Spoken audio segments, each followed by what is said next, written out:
성경 속 말씀 안에서 오늘을 살아갈 지혜를 구해보겠습니다. 안녕하세요. 저는 최현정입니다. 안녕하세요. 이남입니다. 네, 박사님 어서 오세요. 네. 우리가 지난 시간에 화에 대해서 이야기를 나눴는데요. 오늘은 이렇게 질문을 드리겠습니다. 네. 교수님은 어떤 스포츠를 좋아하세요? 갑자기 스포츠 질문 하시는 거는 그 옳고 그르고 이런 것 때문에 판정하는 것 때문에 하는 거죠? 근데 네. 대부분의 스포츠에서 판정 시비는 네. 있게 마련이더라고요. 그렇죠. 예, 그러니까 그만큼 보는 시각에 따라서 네. 내 편에서 보면은 저 상대 선수가 반칙을 했고 근데 상대 선수는 자신의 관점에서 그렇죠. 아 이거는 절대 반칙이 아니다.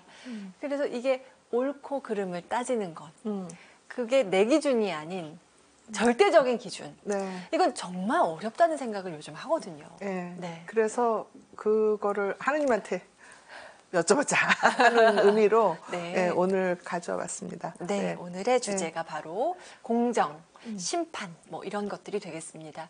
우리가 세상을 살면서 사실 뭔가 부당하다, 이게 옳지 않다, 공정하지 않다 이런 감정을 느껴서 화를 내는 경우도 많이 있는데 내가 부당하다고 느끼는 이것이 진정 하느님이 보시는 시각에서도 부당한 게 맞는지 내가 정당한 화를 내고 있는지 이런 것도 때때로 점검하는 게 필요하다는 생각을 하게 되거든요. 자, 그러면 주제 말씀 먼저 읽어보겠습니다. 남을 심판하지 마라. 그래야 너희도 심판받지 않는다. 너희가 심판하는 그대로 너희도 심판받고 너희가 되질하는 바로 그 되로 너희도 받을 것이다. 너는 어찌하여 형제의 눈 속에 있는 티는 보면서 내 눈 속에 있는 들보는 깨닫지 못하느냐. 네 눈 속에 들보가 있는데 어떻게 형제에게 가만 네 눈에서 티를 빼내주겠다 하고 말할 수 있느냐. 위선자야, 먼저 네 눈에서 들보를 빼내어라.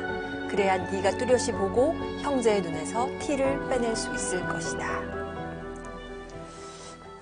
명료합니다. 네. 너나 잘하세요. 네. 라는 영화 대사가 떠오르죠. 네. 이 부분이 많은 사람들한테 입에 오르내리기 때문에 그렇죠. 네, 그래서 사실은 뭔가 옳은 거에 대해서 얘기할 때 너는 옳으냐? 뭐 너도 그랬잖아. 뭐 이런 식으로 좀 잘못 쓰여지는 부분도 있는 것 같아요.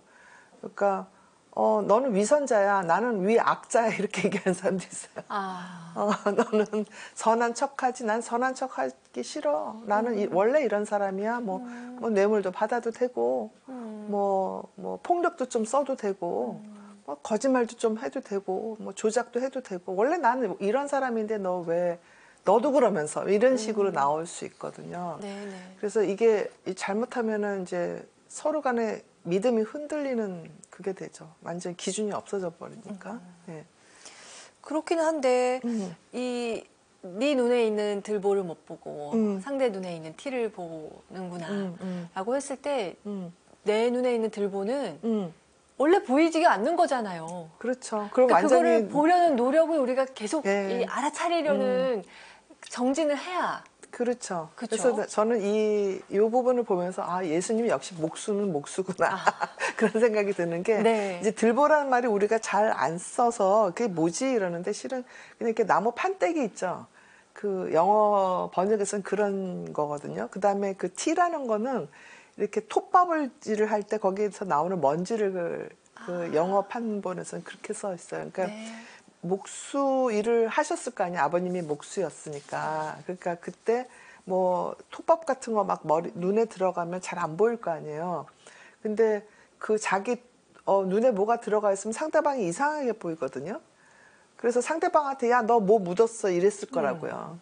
근데 그거 말고 진짜로 만약에 그 널판대기가 여기에 딱 돼 있으면 전혀 안 보이죠. 근데 자기 눈이 안 보인다는 거는 생각을 안 하고 네가 안 보여 이런 식으로 서로 이제 손가락질을 하게 되는 거죠. 그래요. 예. 그러고 보니까 정말 이 단어 선택이 목수이기 때문에 가능한 네, 선택이었다는 생각이 드네요. 네. 예. 그 루카복음서 2장 37절에서 42절의 말씀을 보면 이 소경이 어떻게 소경의 길잡이가 될 수 있느냐 이런 말씀이 있잖아요. 그 말씀은 길을 모르는 자가 길을 안내할 수 없는 거고 네. 떳떳하지 않은 자가 남을 인도하지 못한다 네. 이렇게 읽히는데 이것도 좀 맥을 같이 한다고 볼 수 있을까요? 네. 그 저는 여기서 이제 소경이라고 써서 마치 시각 장애자들만 그런 것처럼 잘못 오해할 수 있는데 저는 기본적으로 우리 인간은 눈이 제대로 안 보인다고 생각해요. 우리가 본다고 생각하지만 그게 진짜인지 한번 의심을 해야 되고 이미 이제 잠언에도 그런 얘기가 나오는데 잠언의 14장 12절입니다. 사람의 눈에는 바르게 보이는 길도 끝장에는 죽음에 이르는 수가 있다. 네. 그 다음에 계획은 사람이 세우고 결정은 하느님께서 하신다. 뭐 이런 얘기도 나오고. 그러니까 우리 인간이 보는 눈을 믿지 말라는 얘기거든요. 우리가 보는 것이 전부가 아니고 아주 일부일 수 있지만 그렇죠. 내가 보는 것을 전부로 우리는 네. 착각하기도 왜냐면 하죠. 각자가 보고 싶은 것만 보거든요. 자기가 보기 싫은 거는 네. 안 보이기도 하고 예. 보고선 기억도 못 하기도 하고 안 봤다고 거짓말도 해요. 근데 그게 또 어찌 보면 이게 무의식의 작용으로 무의식과 의식이 다 같이 하는 같이. 거죠. 그래서 우리가 진술을 하고 뭐 증언하고 이럴 때 네네. 거의 100% 믿을 수가 없는 거죠. 모든 예. 사람이 다 그렇거든요. 예. 네. 그 자기가 원하는 대로 진술을 하게 되는 거죠. 자기가 직접 목격한 대로가 아니라 내가 원하는 대로. 나한테 이로운 대로 아. 그리고 나한테뿐만 아니라 우리 진영에 이로운 대로 뭐 우리 가문에 이로운 대로 네. 이런 식으로 되니까 예. 네. 아, 그렇다면 인간들 사이에서는 그렇다면 그 기준이란 걸 어떻게 세울 수가 있는가? 네. 그런 고민을 하게 됩니다. 예전에 역사적으로 왕권 신수설, 역사서에서 배웠듯이 네. 당시 왕이 신격화되어서 네. 왕의 판단이 마치 신이 절대적으로 내려주신 것처럼 믿고 따라야 하는 시대가 있었잖아요. 네. 이제 그 시기는 실은 이제 교황의 권위가 점점점 약화되면서 각 나라가 이제 전제 군주, 그 왕이죠. 왕들의 그 권위가 이렇게 커질 때 나온 얘기들이거든요. 그 전에는 이제 교황님께서 뭐 이런저런 그 모든 그 삶의 준거 틀 이런 거를 제시를 해줬는데 중세 그 교회가 많이 타락을 하면서 이제 각 국가가 독립을 하게 되는 그런 거잖아요. 그래서 그럴 때는 그 타락한 중세 교회를 볼 게 아니라 다시 거꾸로 이제 구약의 처음으로 뭐 또 신약으로 이렇게 돌아가면 좋은데 그 잠언에 이런 얘기가 나와요. 아주 간단해요. 야훼께서 미워하시는 거 6가지. 6장 16절인데 네. 거만한 눈, 남을 이렇게 보는 거. 그다음에 거짓말하는 혀. 그다음에 무고한 피를 흘리는 손. 그다음에 흉계를 꾸미는 마음. 그다음에 나쁜 일에 재빠른 발.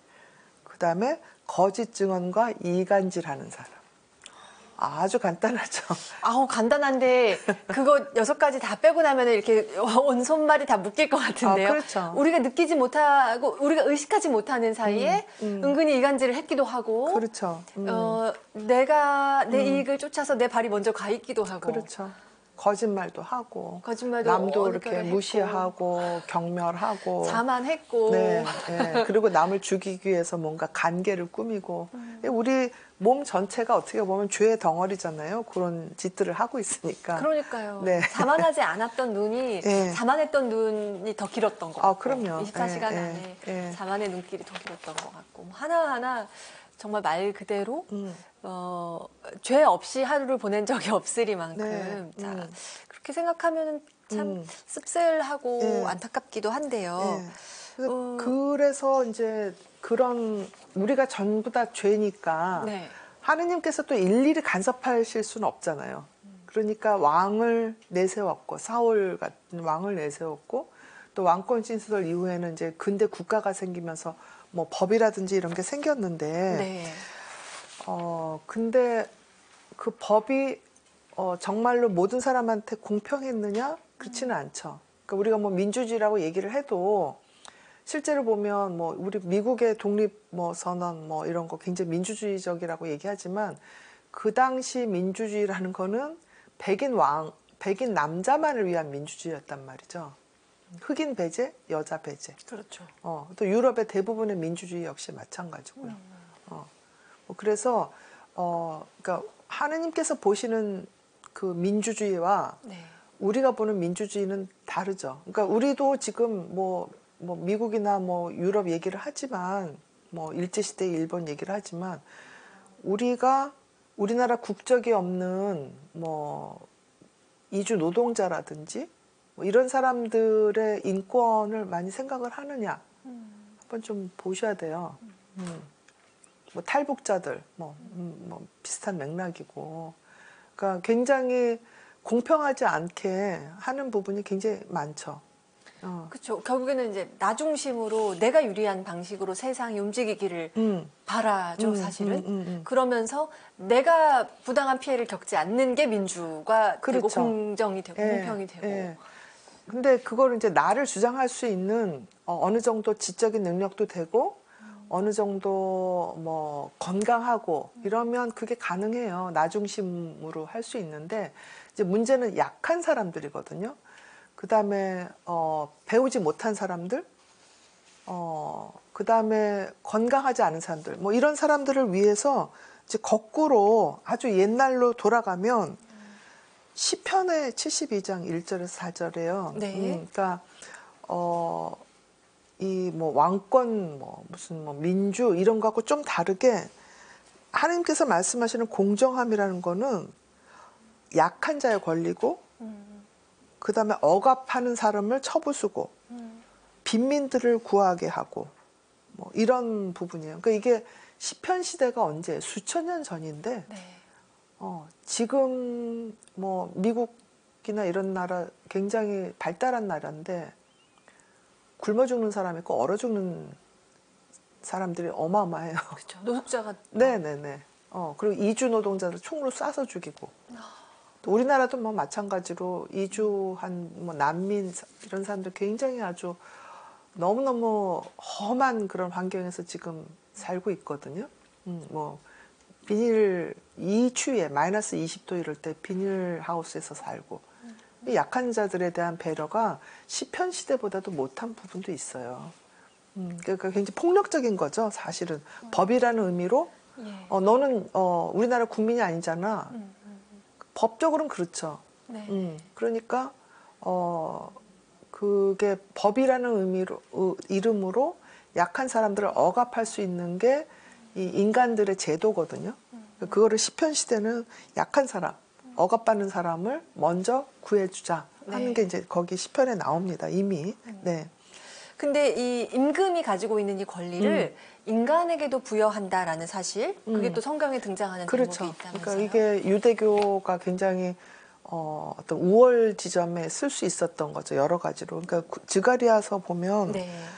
임금만 할 수 있던 재판을 너희들이 같이 공정한 재판을 해서 서로 신의를 지키고 뭐 이런 대목이 나옵니다. 뭐 과부, 고아, 더부살이라는 게 이제 노예죠. 예. 영세민 이런 사람들을 억누르지 말아라 뭐 하는 부분이거든요.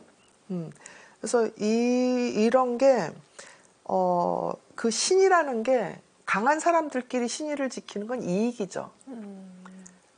근데 갖지 못한 사람들과 신의를 지킬 때 그 사회가 말하자면 사회적 자본이 든든한 나라가 된다는 겁니다. 네. 그래서 우리가 사회적 자본 뭐 이러면 자본이라는 말이 들어가기 때문에 무슨 재산인 것 같잖아요. 뭐 인프라 같고, 그러니까 뭐 도로가 있으면 사회적 자본이 좋은 것 같고, 뭐 은행에 돈이 많으면 사회적 자본이 좋은 것 같고, 근데 그게 아니고 네. 사회적 자본에서 가장 1위는 신뢰예요. 그러니까 시스템이 신뢰할 만한 나라가 결국에는 사회적 자본이 튼튼한 나라거든요. 그건 뭐냐면 뇌물 주지 않는 나라. 그다음에 서로 어떤 관계가 있다고 해서 어떤 특정한 권리를 주지 않는 나라. 그러니까 줄 잘 쓰면 출세하지 않는 나라. 네. 그런 게 사회적 자본이거든요. 그렇죠. 근데 그런 공정함, 정의 이런 게 요즘에 어떻게 되는지 가끔 걱정될 때가 있어요. 그러니까 나라는 점점점 잘 살게 되는데 우리가 그만큼 사회적 자본을 키우고 있느냐 하면 이제 통계적으로 최근 몇 년 동안에 후퇴했다는 통계들이 좀 나오거든요. 예. 그러니까 뭐 대통령을 제일 못 믿는 나라. 어. 그 전 세계에서 그렇게 많지 않아요. 그다음에 매스미디어, 또 판검사 이런 사람들 못 믿는 나라는 사회적 자본이 좋은 나라가 아니에요. 그런 관점에서 생각해 본다면은 왜 뭐 1년에 한 번씩 그 언론의 자유 순위도 네. 나오고 얼마나 언론이 공정한가에 네. 대해서도 뭐 판단 내리고 이런 것들에서 네. 우리나라가 뭐 많이 성장했네 이런 얘기도 하지만 요- 많이 후퇴하고 네, 있다는 요 최근 몇 년 동안에 굉장히 많이 뒤로 후퇴했어요. 근데 사회적 자본이 무너지면 그 나라는 절대 발전할 수가 없어요. 사람들이 서로 믿지를 않으니까 그 공정한 잣대가 흔들리게 되면 네. 투자하기도 힘들고 사기당할 수도 있고 일이 잘 안 될 수도 있고 그럼 외국에서도 그 나라에는 투자하면 안 돼 이렇게 되거든요. 그러니까 뭐 북한이나 아프리카나 이런 쪽이 못 살게 되는 이유 중에 하나가 사회적 자본이 없는 거거든요. 그러네요. 예. 어. 근데 이거는 뭐 위정자들만의 잘못 이런 식으로 우리가 그냥 딱 탓을 할 수도 없는 우리 사회 전반이 우리가 만들어가는 또 문화 안에서 그게 발현되는 거잖아요. 굉장히 아주 옳은 지적하셨는데 그게 뭐냐면 나는 다 옳은데 나는 굉장히 정의롭게 사는데 문제는 남이야라고 얘기를 하는 게 사회적 자본이 흔들리는 이유 중에 하나입니다. 그게 이제 그거를 우리 심리학, 분석 심리학이나 정신 분석에서 투사라는 개념 들어보신 적 있죠? 그렇죠. 아까 네. 이제 들보 눈 티눈 뭐 이런 얘기 하셨는데 내 안의 잘못은 보지 않고 너만 다 잘못이야. 그러니까 예컨대 뭐 내가 여당이다. 내가 보수다 그러면 모든 건 다 진보 탓이에요. 모든 건 다 야당 탓이고 또 내가 진보고 야당이면 모든 건 다 보수적인 뭐 대통령 탓이고 이렇게 되면 서로 투사거든요. 프로젝션이라고 이게 서로 가르치는 거죠. 이런 나라는 사회적 자본이 좋은 나라가 아니에요. 그렇죠. 그리고 이 우리가 방어 기제 안에서도 투사는 뭐랄까 미숙한 그죠? 기제 미숙한 중에 방어 굉장히 기제로 미숙한, 이제 예. 분류를 하잖아요. 자기 성찰할 수 있는 능력이 없으니까. 그래서 자기가 느끼는 부정적 감정을 타인의 것으로 이렇게 밀어내는 거를 네, 네, 우리가 네. 이제 네. 이제 뭐 정신분석에서 이제 투사라고 네. 얘기를 하는데 네. 그런 면에서는 이제 나의 잘못을 내가 인정할 마음이 준비가 안 돼 있기 때문에 네. 상대의 잘못인 양 다. 그렇죠. 근데 우리 뇌가요, 예. 실은 자기 죄를 막 생각할 때는 뇌가 좀 불행해지고요. 그럼요. 괴롭죠. 그리고 너무 남 괴롭죠. 험담하고 네. 남 잘못 막 얘기할 때는 내 뇌가 약간 도파민이 좀 많이 나오는 것 같아요. 쾌락이 있죠. 그렇죠. 도파민이 이렇게 퐁퐁퐁 나오면서 네. 뭔가 짜릿한 게 있는 거죠. 그리고 아니 뭐, 하느님 왜 이렇게 만드셨어요? 예, 뭐 아니 그건 하느님 탓이 아니고 우리가 제가 선택한 남탓하고 거죠. 그러니까 누군가를 두고 예. 같이 험담을 하면 예. 유대 관계가 생겨요. 그쵸. 그것이 주는 안정감이 있잖아요. 네, 그러니까 마치 우리는 예. 같은 동지야. 그렇죠. 왜냐하면 저 공동의 적이 있거든. 네, 그래서 그게 어찌 보면 가장 얄팍하게 유대감을 형성할 수 있는 네. 가장 손쉬운 방법? 그리고 자기는 이제 죄에서 빠져나가는 거죠. 모든 죄는 그러니까 그게 이제 속죄양의 개념인데 속죄양을 하나 두고 네. 우리는 굉장히 괜찮은 사람이야. 예전 근데 마녀 사냥이 그런 그렇죠. 거였고. 근데 그 이제 정치적인 측면에서도 그러지만 이제 작은 가정에서도 자세히 들여다보면 네. 이제 예컨대 형제가 좀 많잖아요. 그러면 그 중에 한 애를 부모 중에 하나가 미워하잖아요. 그런 경우가 있어요. 부모랑 조금 안 맞는 코드가 안 맞는 자식이 있을 수가 있어요. 또는 또 만약에 배우자가 있으면 남편이 아내를 싫어하거나 아내가 남편을 싫어하는데 자식들이 그 중에 한 편에 속하는 경우가 있어요. 그러면 나머지 하나는 모든 잘못이 그 사람 탓으로 돼버려요. 그래서 어떤 경우는 이제 아버지가 가장인데도 불구하고 거기서 따돌림 당하면서 돈만 내게 되고 혼자 외롭게 그렇게 사는 경우도 있고 또 자식 하나가 만약에 그런 속죄양이 되면 걔는 계속 나쁜 애로 남게 되고 그러니까 작은 가정에서도 그런 일이 일어나고 전체 사회에서도 그런 일이 일어나요. 그거는 옳고 그른 문제를 하느님의 잣대로 보는 게 아니라 우리끼리 자의적으로 우리가 편한 대로 보기 때문이죠. 예. 이게 이제 심리학적으로 분석해 보면 그런 이제 미성숙한 그 기재가 왜 우리한테는 왜 있을까요? 너무 저도 이러고 싶지 않은 거죠. 네. 이러고 싶지 않지만 네. 이런 면을 스스로에게 발견하는 순간이 꽤 있는 것 그 같아요. 이제 그게 따돌림에 이제 집단 따돌림으로 되는 그 기제 중에 하나가 뭐냐면 첫 번째는 불안과 두려움이에요. 내가 그런 따돌림의 대상이 되면 어떡하나. 그러니까 같이 동조하는 거죠. 그러니까 뭐 독일 사회에서 그 당시 굉장히 많은 지성인들이 있었지만 네. 유대인들을 핍박을 할 때 그거에 대해서 같이 얘기를 하면 같이 잡혀갔었거든요. 그런 분들이 꽤 있죠. 뭐 신부님도 있었고. 네. 그러니까 내가 두렵기 때문에 이게 정의롭지 못한 걸 알면서도 멋대로 하는 그 정의로 해서 어떤 한 사람을 속죄양으로 만들기도 하고, 또 하나는 본인이 그런 성찰하는 능력이 없어서 남들이 다 얘기하면 그게 옳은 걸로 생각하는 경우가 있어요. 근데 현대에는 그러한 경우도 참 많은 것 같아요. 그렇죠. 성찰할 기회가 없었고 성찰할 수 있는 어떤 뭐랄까요, 시간이 주어지지 않았달까요? 이런 면들도 있어서 최근의 젊은이들은 뭐든지 이렇게 자동 판매기에서 누르면 받아들이듯이 교육도 그런 식으로 흡수했고, 그러니까 나만의 뭐랄까 신념을 내가 세운다기보다 외부로부터 주입한 그렇죠. 것들을 그냥 그대로 따르는 거. 예. 그러니까 다수? 그게 요즘에 이제 민주주의에 대해서 회의하는 사람들 많은 얘기 하는데, 네. 다수가 반드시 옳지가 않아요. 그러니까 우리 매스미디어 뭐 그 SNS 많이 하는데 좋아요가 많다라는 거, 유튜브 조회에서 조회수가 높다는 게 그 유튜브가 옳다라는 얘기가 아니거든요. 자극적이고 뭔가 선동하는 거면 조회수가 올라가요. 근데 그 조회수가 높으면 그게 권력이 되거든요. 글쎄요. 예. 그러니까 돈도 벌고. 그렇죠. 그러니까 성찰의 능력이 없으면 마치 다수가 다 그렇다 그러면 그 사람을 속죄양으로 만들 수도 있고, 옳지 않은 게 옳은 거로 변할 수도 있고, 얼마든지 한 사람을 죽음에 이르게 할 수도 있는 거거든요. 이제 지금 이제 말씀하실 때 저는 최근에 있었던 사건이 또 떠올라요. 네. 한 배우가 사회적으로 정말 많은 비난을 받고 공주에 몰려서 스스로 생을 마감했던 사건이 많은 분들의 마음을 아프게 했는데, 이제 그 사건이 벌어지고 난 다음에야 우리가 이제 조금 정신을 차리고 보니 저만 하더라도 그 사람 실망이야, 이미지 너무 좋았는데 이렇게 너무나 쉽게 내뱉었단 말이죠. 근데 그런 게 곰곰이 다시 생각해 보면 내가 그의 사생활에 대해서 이렇다 저렇다 평가할 만한 자격이 있는 사람인가? 아니거든요. 네, 그리고 그렇죠. 그가 나한테 잘못한 게 있는가? 저한테 잘못한 건 없거든요. 그런데 우리가 이제 다수의 힘으로 그를 뭐라 그럴까요?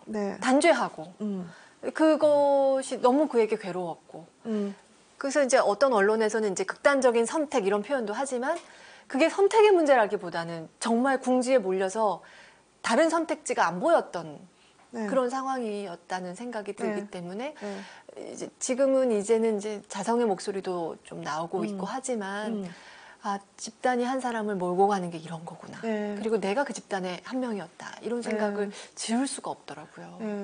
그러니까 사실 이번이 처음이 아니잖아요. 그렇죠. 그 연예인들이 자살한 경우가 꽤 많죠. 정치인들도 마찬가지고. 뭐 어떻게 보면 연예인, 정치인, 스포츠인 뭐 맨들 이런 분들은 우리가 공통적으로 이렇게 관찰하고 보게 되는 대상들이기 때문에 이 투사의 이 뭐라 그러나 타겟이죠. 근데 실제로 들어가 보면 내 안에는 그런 게 없었나? 그쵸. 그래서 왜 이제 나중에 같이 또 얘기하겠지만 예수님께서 어떤 여자가 불륜, 뭐 간통, 뭐 이래갖고 사람들의 돌을 쳐서 죽이려고 그러니까 여기서 죄 없는 자만 돌을 쳐라 그러니까 다 사람들이 내뺐잖아요. 그러니까 우린 모두 어떤 면에서는 뭐 크고 작은 죄를 굉장히 많이 지은 사람들이란 말이에요. 근데 어떤 그 속죄양을 하나 세우고 그 사람을 공격함으로 인해서 마치 내 죄가 없어지는 것처럼 잠깐 착각하고 그리고 나는 죄 짓지 않은 사람인 것처럼 착각하고 이제 그게 집단 컴플렉스죠. 우리가 그만큼 굉장히 악할 수 있다라는 얘기거든요. 그러니까 굉장히 작은 차이인 것 같아요. 내 눈에 들보를 못 보고 남의 팀만 보는 게. 근데 그게 이런 어마어마한 그 지옥의 상황을 연출할 수도 있는 거죠. 그렇죠. 네. 우리가 이제 하느님을 섬기는 사람으로 우리 자신이 스스로를 잘 단도리를 하려면 네. 어떤 태도를 기억하고 어떤 지향을 가져야 될까 새삼 더 고민하게 되는 것 같습니다. 어떻게 한 말씀 해주신다면? 저는 여기 성경에 관통하는 게 뭐냐면 결정도 야훼께서 하시고 최종적인 판단도 하느님께서 하신다라는 그 말이 관통된 주제 중에 하나잖아요. 그러니까 그거를 저는 작은 나라는 어떤 존재가 절대 이 우주 전체를 다 파악하고 이해할 수 있는 절대적인 잣대를 가진 존재가 죽어도 될 수가 없어요. 인류가 진화를 해서 앞으로 뭐 수만 년, 수십만 년이 흐른들 그게 가능할까? 그건 잘 모르겠는데 어쨌거나 지금의 나는 제대로 판단하고 객관적인 어떤 얘기를 할 수 있는 그 자격이 안 된단 말이죠. 그러니까 내가 안 되기 때문에 누군가를 단죄할 수 있는 입장이 아니고 특히나 자기 목소리를 내지 못하는 약한 사람들은 자기를 방어할 수가 없어요. 그러니까 그 사람들이 충분히 자기의 약함에도 불구하고 자기의 무지함에도 불구하고 그다음에 소속된 곳이 없음에도 불구하고 스스로 본인을 방어할 수 있는 그런 사회가 말하자면 사회적 자본이 좋은 사회거든요. 그러니까 그런 사회를 만들지 않은 상황에서 강한 사람이 약한 사람한테 법이 이러니까 뭐 제도가 이러니까 이러면서 잣대를 들이대면 그 사회는 굉장히 불행한 사회거든요. 그러니까 그거를 다시 성경으로 돌아와서 하나님께서는 도대체 뭐라고 말씀하셨을까? 하나님께서는 뭐가 정의라고 얘기하셨을까? 그런 거를 좀 우리가 들여다보면 도움이 되지 않을까 싶어요. 교수님께서 적어주신 이 부분을 좀 읽었으면 좋겠어요. 네. 여기 시편 9장입니다. 그러나 가난한 이는 영원히 잊히지 않고 가련한 이들의 희망은 영원토록 헛되지 않으리라. 주님 일어나소서. 인간이 우쭐대지 못하게 하소서. 민족들이 당신 앞에서 심판받게 하소서. 주님 민족들을 공포에 떨게 하시어 그들이 인간일 뿐임을 깨닫게 하소서. 사람이 우쭐대지 못하게 하소서라는 말도 자꾸 새겨야 될 것 같고 당신 앞에서 심판받게 하소서. 이 말도 정말 새겨야겠다고 다짐을 하게 돼요. 네. 그러니까 자꾸만 내가 아는 게 정답인 것 같고 그런 게 자만이잖아요. 그래서 자만의 눈을 보지 말아라 하셨는데 되게 많은 순간 우리가 자만의 눈을 뜨고 있는 것 같아요. 그렇죠. 그래서 뭐 내가 우월하니까 누군가를 도와준다 뭐 이런 생각을 할 게 아니고 내 마음에 그 다른 사람을 해치려고 하는 마음은 없는가 그거부터 먼저 좀 봐야 되고요. 그 해친다는 거는 입으로 해치는 것도 해치는 거거든요. 그러니까 험담하고 나쁜 소문 퍼뜨리고 이런 것도 해치는 거고. 그러니까 폭력이라는 게 꼭 손발로 때리는 것만 폭력이 아니라 뭐 언어 폭력도 폭력이잖아요. 그렇죠. 그다음에 따돌리고 고립시키고 조롱하고 뭐 비난하고 이런 것도 다 폭력이라서 사실 다른 사람을 괴롭히면 그만큼 내가 더 괴로울 수 있거든요. 거꾸로 얘기하자면 내가 행복하면 다른 사람을 그렇게 불행하게 만들지 않아요. 그러니까 내가 다른 사람들을 계속 괴롭히고 다른 사람을 불행하게 만들면서 좋아하고 있는 사람들도 있어요. 뭐 우리 저기 의학에서 사디즘 뭐 이런 얘기 들어본 적이 가학성 뭐 이런 얘기 하는데 그럴 때 한 번쯤은 내가 이렇게까지 불행한가 하고 들여다보셔야 돼요.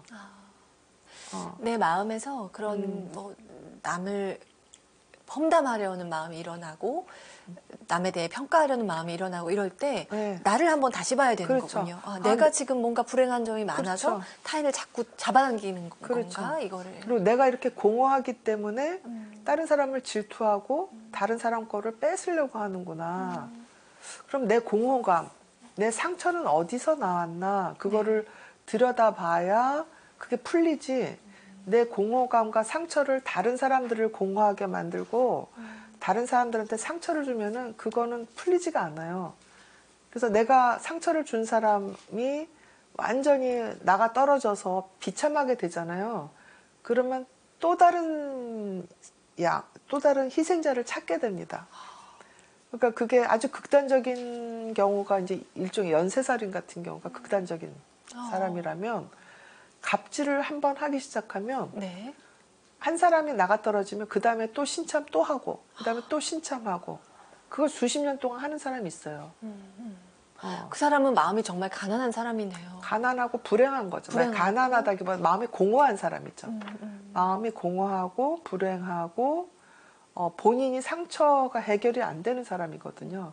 그걸 자기 안으로 바라보지 못하고 자꾸 네. 투사하는 거잖아요. 그리고 다른 사람들을 재판하죠. 그렇죠? 내가 나쁜 짓을 하는데 다른 사람들이 나쁜 짓을 하기 때문에 내가 그 벌을 주는 거야.